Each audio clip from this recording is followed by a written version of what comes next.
estar de volta com vocês. E agora é hora de nós refletirmos na palavra de Deus e sermos transformados à luz dessa palavra pelo poder do Espírito Santo, né? Então vamos ler juntos essa palavra. Eu quero ler para vocês e vamos colocar nosso coração, nossa mente naquilo que Deus está falando para nós nas Escrituras. Amém? Eu quero ler com você um texto que está no livro de Hebreus, a carta aos Hebreus, capítulo 12. Então, abra sua Bíblia no Novo Testamento, em Hebreus 12. Nós vamos ler os versos de 1 a 4. Ok? Então, diz assim a palavra de Deus. Portanto, também nós, uma vez que estamos rodeados por tão grande nuvem de testemunhas, livremo-nos de tudo o que nos atrapalha e do pecado que nos envolve, e corramos com perseverança a corrida que nos é proposta, tendo os olhos fitos em Jesus, autor e consumador da nossa fé. Ele, pela alegria que lhe fora proposta, suportou a cruz, desprezando a vergonha, e assentou-se à direita do trono de Deus. Pensem bem naquele que suportou tal oposição dos pecadores contra si mesmo, para que vocês não se cansem nem desanimem. Na luta contra o pecado, vocês ainda não resistiram até o ponto de derramar o próprio sangue. Amém, queridos? Vamos orar. Pai amado, nós te louvamos mais uma vez por Cristo Jesus, pelo seu sangue precioso vertido na cruz por nós há 2000 anos atrás, pelo perdão e a purificação dos nossos pecados, pelo dom do Espírito Santo que nos assiste e ilumina nossa mente, nosso coração, nossa alma, e que nos dá vida espiritual, uma nova vida contigo. Aleluia, Senhor. Te louvamos e te agradecemos por essa palavra, pedindo que o teu Espírito Santo siga ministrando aos nossos corações aquilo que o Senhor tem a nos falar por meio dela. Que nós fiquemos apenas com tua palavra, que vem de ti, para a glória do nome do Senhor Jesus Cristo, para a glória do teu nome, ó Pai. Em Cristo Jesus, nós te agradecemos e oramos. Amém. Então, queridos, nesta palavra, o escritor, o autor de Hebreus, ele faz uma exortação, né, a nós. E ele se refere a uma grande nuvem de testemunhas pelas quais nós estamos rodeados, né? E essa grande número, essa nuvem de testemunhas, né, na verdade, essa linguagem, ela evoca uma competição esportiva em um estádio, né? Como se nós estivéssemos competindo e tivesse uma multidão, milhares e milhares de pessoas assistindo, né? No entanto, essas testemunhas, elas não são espectadores. Essas testemunhas, né, a palavra testemunha, a raiz dela é mártir. Elas são pessoas que perseveraram, foram fiéis a Deus, ao amor de Deus e à palavra de Deus até o fim de suas vidas.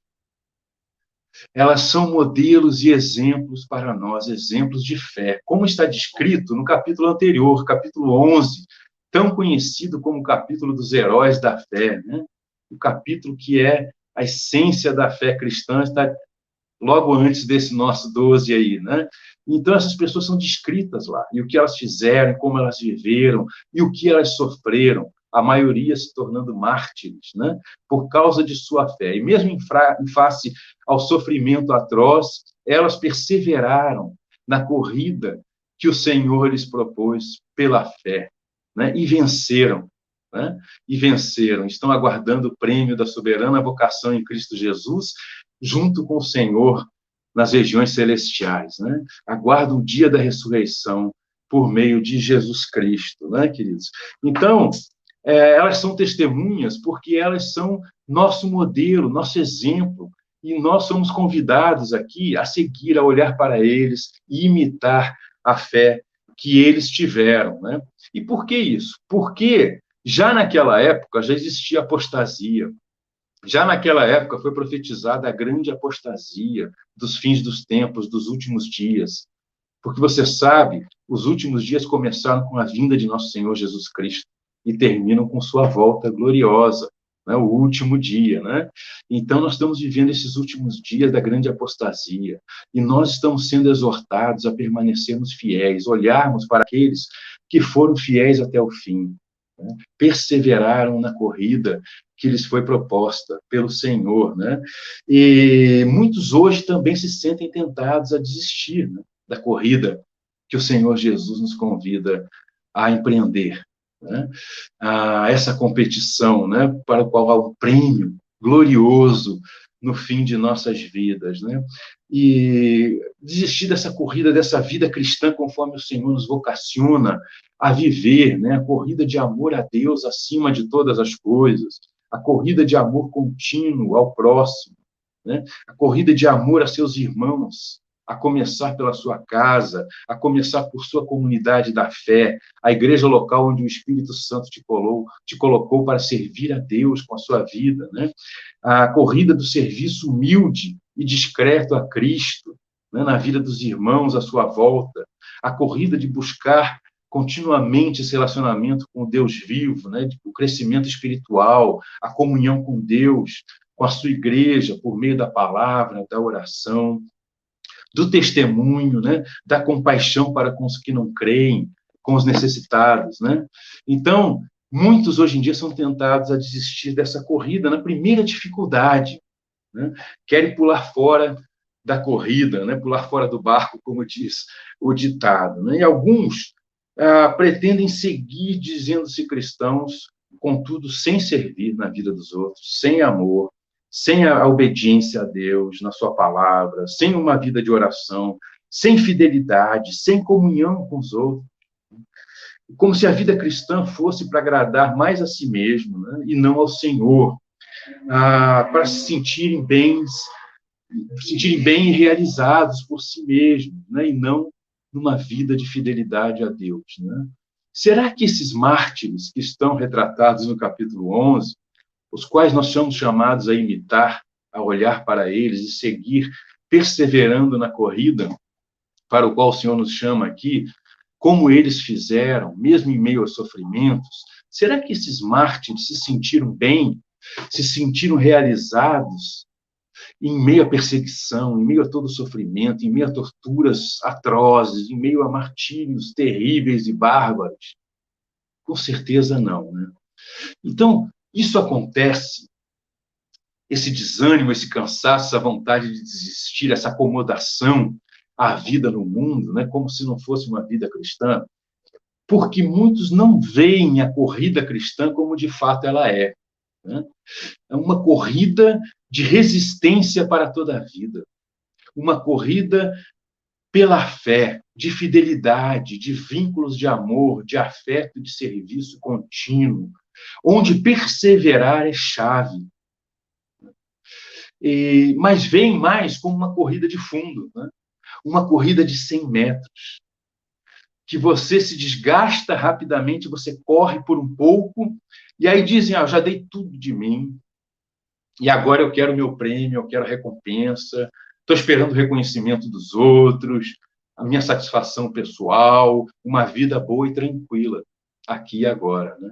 Mas a vida cristã, queridos, conforme o nosso texto deixa claro, o capítulo 11 deixa claro, a Bíblia toda deixa clara, não é essa corrida de fundo, com recompensas rápidas no aqui e agora, né? Mas é essa corrida de resistência, longa e contínua. É uma corrida com obstáculos. E é esses obstáculos que o nosso texto nos convida a superar para recebermos o prêmio que vale a pena, pelo qual vale a pena perseverar na corrida até o fim, mesmo em meio aos sofrimentos que temos que passar. Essa corrida longa de resistência com obstáculos, né? O nosso texto nos convida a olharmos para essa nuvem de testemunhas na Bíblia, né? Que venceu, que foram fiéis até o fim, que perseveraram até o fim, por este prêmio maior, né? Um prêmio que eles sabiam que não iam alcançar aqui, nesta vida, né?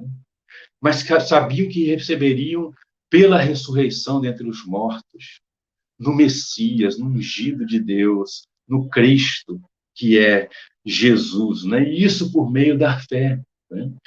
sabiam que receberiam na ressurreição por meio de Cristo Jesus, então eles perseveraram até o fim no Senhor, na sua comunidade da fé, no seu testemunho, no amor, no serviço discreto e contínuo, né? Na oração, na palavra de Deus, na fidelidade, né? Até o fim e até a morte, com muito sofrimento no caminho, né? Na vida simples do Evangelho, que não traz glória para ninguém no aqui e agora. Né? Então, queridos, o nosso texto, nós vamos ler isso com calma aqui no nosso texto, diz que nós precisamos de 3 coisas para correr essa corrida. Né? O nosso texto, se não fosse dar um título para ele, é Como Correr a Corrida que Jesus nos propõe e vencer. Né? Nós precisamos de 3 coisas, diz o nosso texto. Agora, uma coisa importante, antes de nós irmos para cada uma dessas coisas, é nós sabermos que não são coisas para fazermos antes da corrida. Não é para você sair correndo, se desvencilhar de tudo, deixar todo o pecado, virar um santarrão, né? Vestir uma roupa de santidade, né? Mesmo que por dentro tudo esteja apodrecido, aparentar estar muito bem, fazer um monte de coisa antes, para então correr a corrida. Não. Essas 3 coisas fazem parte, são inerentes à corrida. Essas 3 coisas têm a ver com saltar e vencer os obstáculos da corrida para receber o prêmio, a coroa de ouro que o Senhor promete no final, como nós temos lido lá no Apocalipse. É uma corrida de obstáculos, e essas 3 coisas são essenciais para você ser bem-sucedido ao longo da carreira, da corrida. Né? Como foi aquela nuvem de testemunhas. Né? Então, a primeira coisa que o nosso texto nos chama está aqui no primeiro verso, né? Na parte B do primeiro verso, depois que fala da nuvem de testemunhas, diz assim: livremo-nos de tudo que nos atrapalha. Livremo-nos de tudo o que nos atrapalha. Né? Então, queridos, é deixar tudo que não é de Deus ao longo da corrida. Né? Faz parte da corrida, dia a dia, você ir deixando para trás tudo que não é de Deus. Você deixar para trás práticas que não glorificam a Deus, né? Relacionamentos que não glorificam a Deus, pensamentos e desejos pecaminosos. Né? Veja bem, não é pular do barco onde Cristo e o Espírito Santo te colocaram para viver a vida cristã, né? Onde ele precisa de você para servi-lo, para a glória dele, para a edificação do seu corpo, da igreja, né? Para alcançar outros para o Senhor. Onde falta, né? Os dons e o amor do Senhor. Né? Não é para você pular e ir para um lugar onde tudo já está sendo muito bem feito e você vai ficar tranquilo e você vai ser beneficiado. Né? Não é isso. Mas é deixar o que atrapalha você seguir fielmente e perseverar nessa carreira. Né? O Senhor Jesus nos diz no Evangelho que se alguém amar a sua própria família mais do que a ele, não é digno dele. Ou seja, Jesus está em primeiro lugar na sua vida. Jesus é mais importante do que tudo na sua vida. Muitas pessoas hoje que se dizem cristãs vivem como se não fossem, né? Adotam crenças contrárias ao que a palavra de Deus ensina, a fé cristã, né? Vivem segundo filosofias deste mundo, para agradarem amigos, agradarem parentes, não é nem a família, como Jesus fala no Evangelho, né? Para agradarem as pessoas que são importantes na sua vida, ou mesmo por meio de serem mal vistas no emprego, né? Tem gente que acha isso, né? Se mostrarem como cristãos, vão ser mal vistas, né? Então, vivem muitas vezes como se fossem cristãos secretos, né? Como se não fossem, né? Nada na vida deles difere da vida dos não cristãos.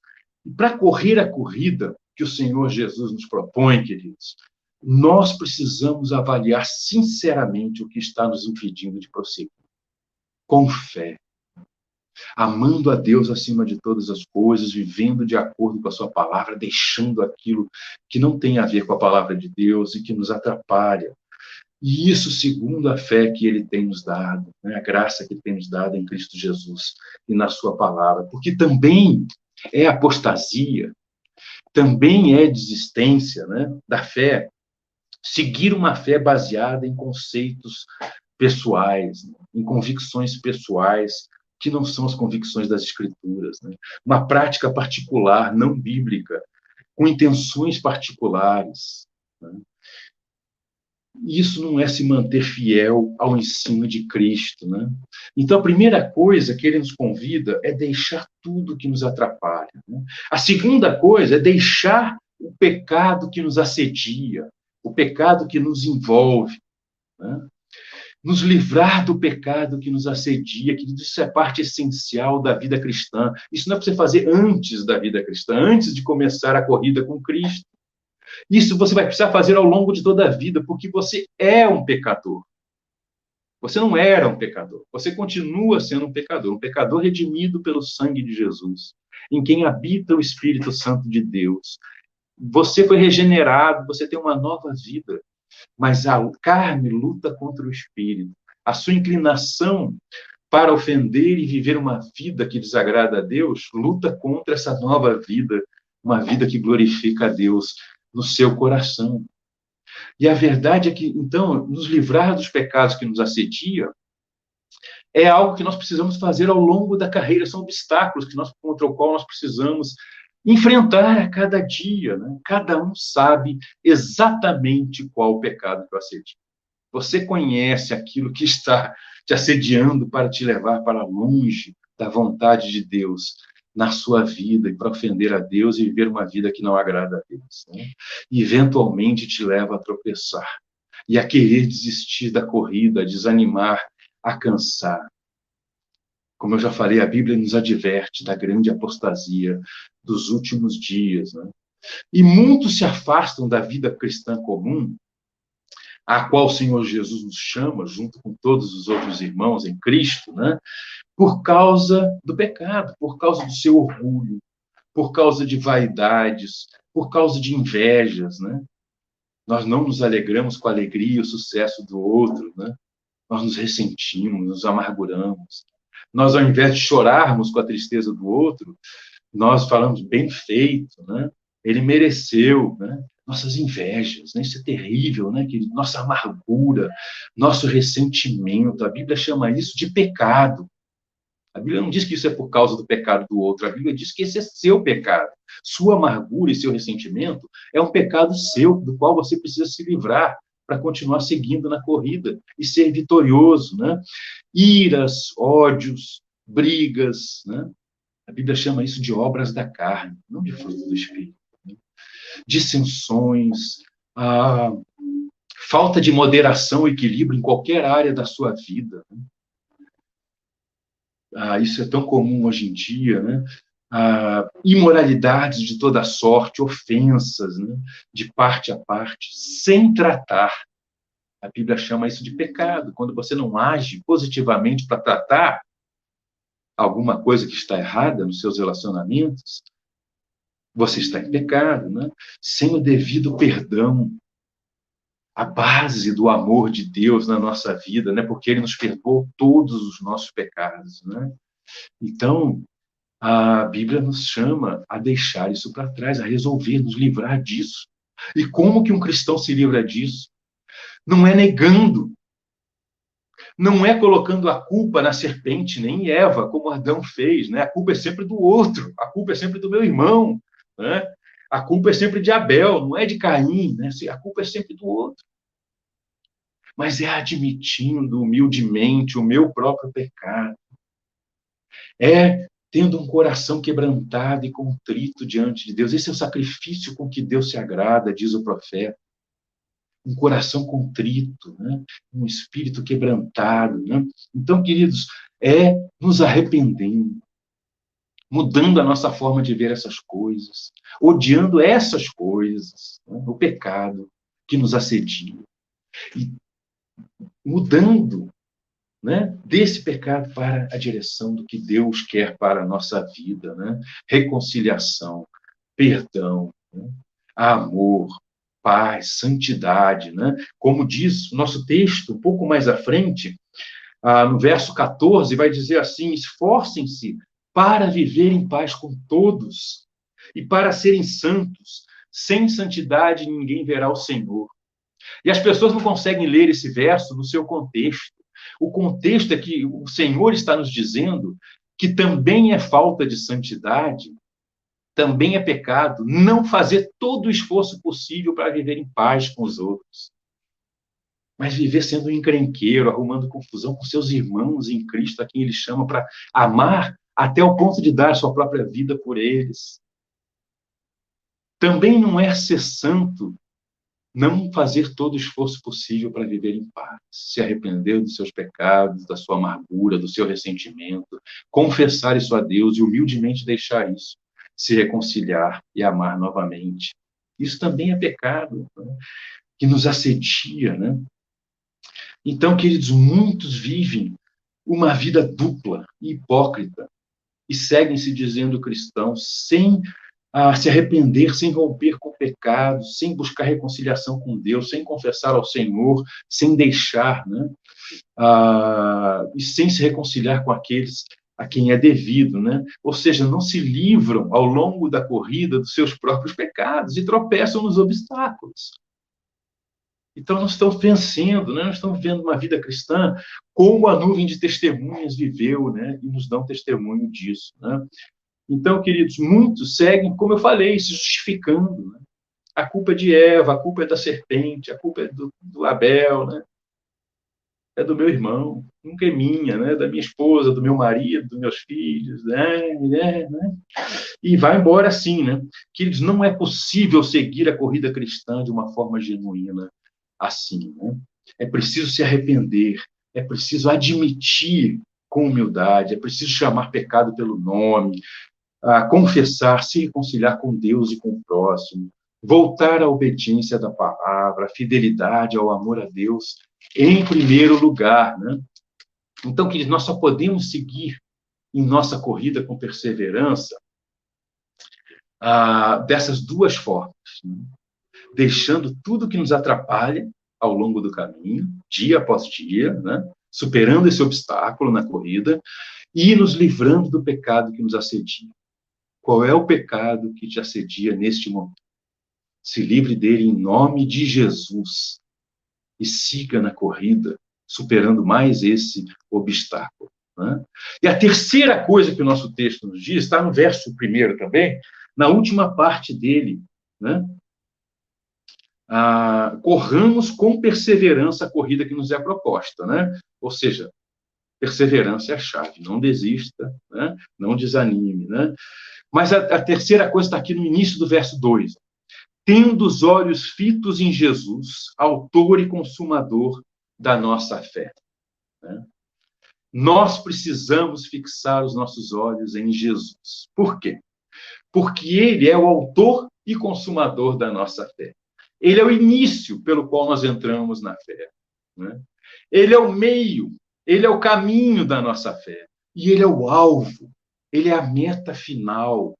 Quem corre precisa estar de olho no alvo, na meta final, né? É assim que nós temos motivação para seguir perseverando de maneira fiel a nossa corrida de obstáculos, olhando para Jesus, né?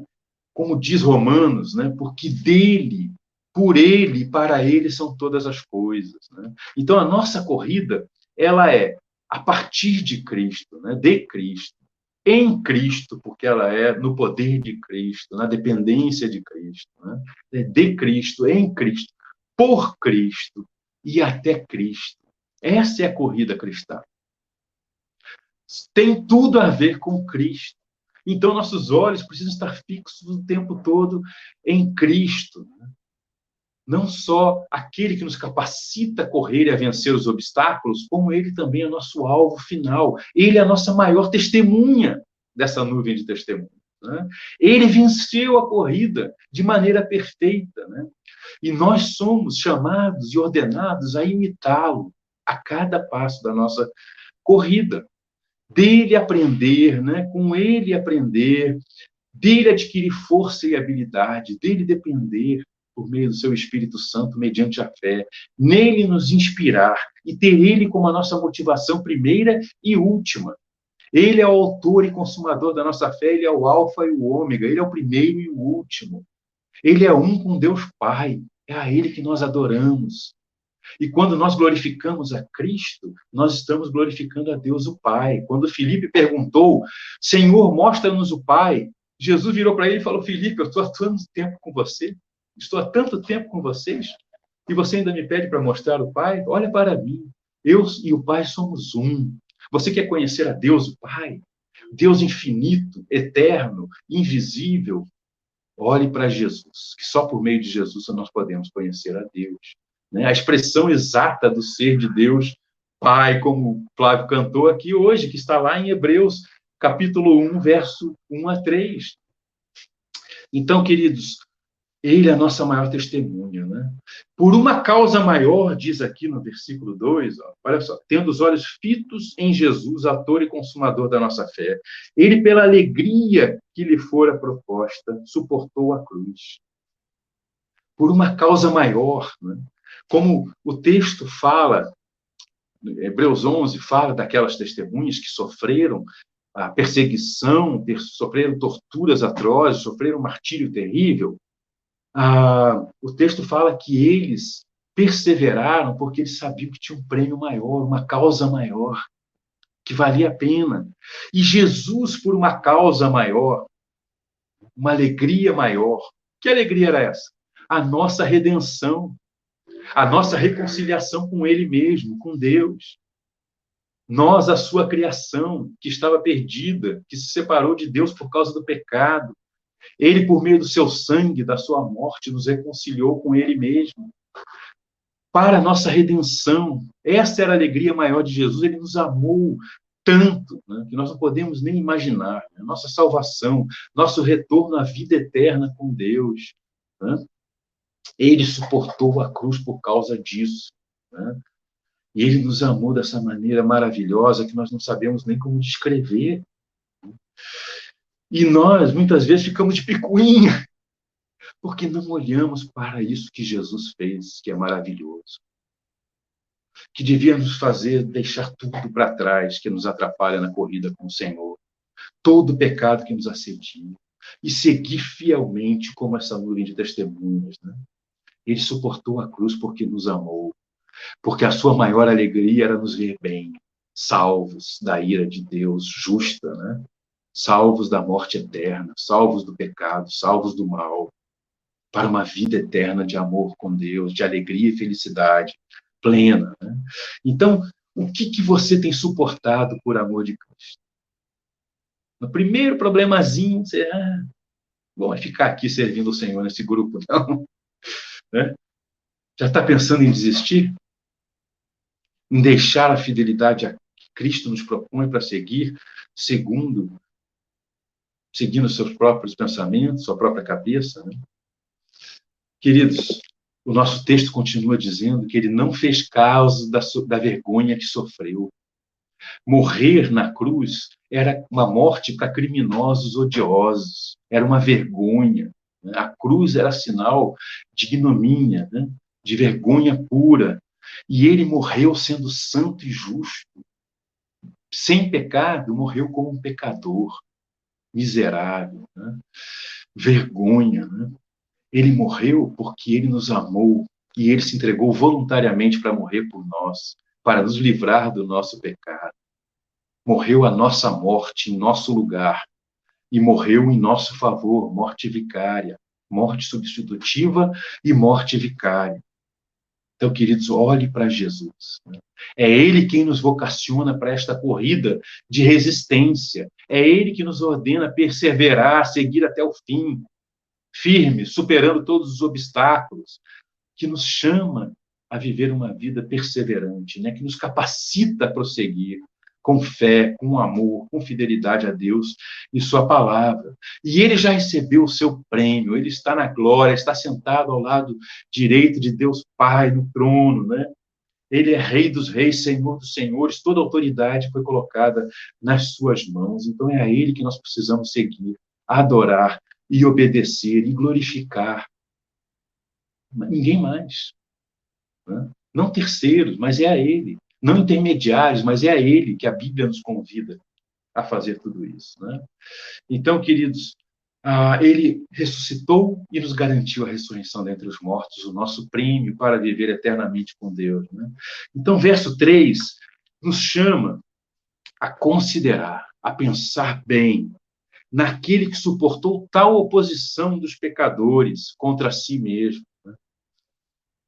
Para que nós não nos cansemos e nem desanimemos. Então, queridos, o que você tem suportado por amor a Jesus, para receber esse prêmio maravilhoso que ele prometeu? O que você tem suportado, né? Só picuinhas, né? Dificuldades? O trabalho é muito grande? Você não consegue ver a vitória de Cristo? O trabalho é dele, né? Como ele mesmo diz, né? Como nós costumamos cantar, é meu, somente meu, todo o trabalho.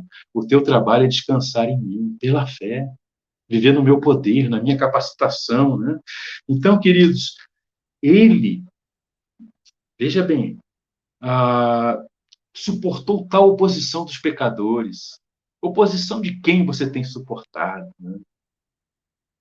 Jesus chama a ser fiel, a perseverar no amor, no serviço, no testemunho, com fidelidade, com perseverança, né? E aí, por último, além de nos chamar para né, ele diz assim, não desanime, né? Você está cansado? Você está desanimado? Por quê? Olha o que eu suportei. Olha o que eu passei por amor a você. Olhe para mim, né? Ele diz, né? Mas, além disso, no verso 4, né, ele nos diz assim, na luta contra o pecado, vocês ainda não resistiram até o ponto de derramar o próprio sangue. Olha o que o Senhor está nos dizendo aqui. Ele está nos dizendo o seguinte, aquela nuvem de testemunhos, quase que em toda a sua maioria, resistiram até na luta contra o pecado, contra o desânimo, contra o cansaço, contra a apostasia, né, contra a acomodação, contra fazer picuinhas contra os outros e não viver em paz, não fazer todo o esforço para viver em paz. Vocês ainda não sofreram até derramar o próprio sangue. Aquela nuvem de testemunhas toda derramou o próprio sangue, foram fiéis até o fim. Eu fui fiel até o fim, derramei até a última gota do meu sangue na cruz. Então, considere isso, pense bem nisso. Então, esse é o chamado, querido. Se você quer correr e ser vitorioso na corrida que o Senhor Jesus te propõe, deixe ao longo do caminho tudo que está te atrapalhando. Deixe o pecado que te assedia a cada dia. Se esforce para deixar em Cristo Jesus. Com um coração contrito e humilde, né? Admita, né? Seja humilde o suficiente para admitir e confessar ao Senhor e se livrar disso. E olhe para o Senhor Jesus, que é vitorioso. Né? Além de olhar para essa nuvem de testemunhas, né? Leia o capítulo 11 de Hebreus, olhe para o Senhor Jesus, o alfa e o ômega, o princípio e o fim, o primeiro e o último, o autor e consumador da nossa fé. Ele venceu, eles venceram e quer que você vença também. Amém? Deus abençoe, queridos, graça e paz.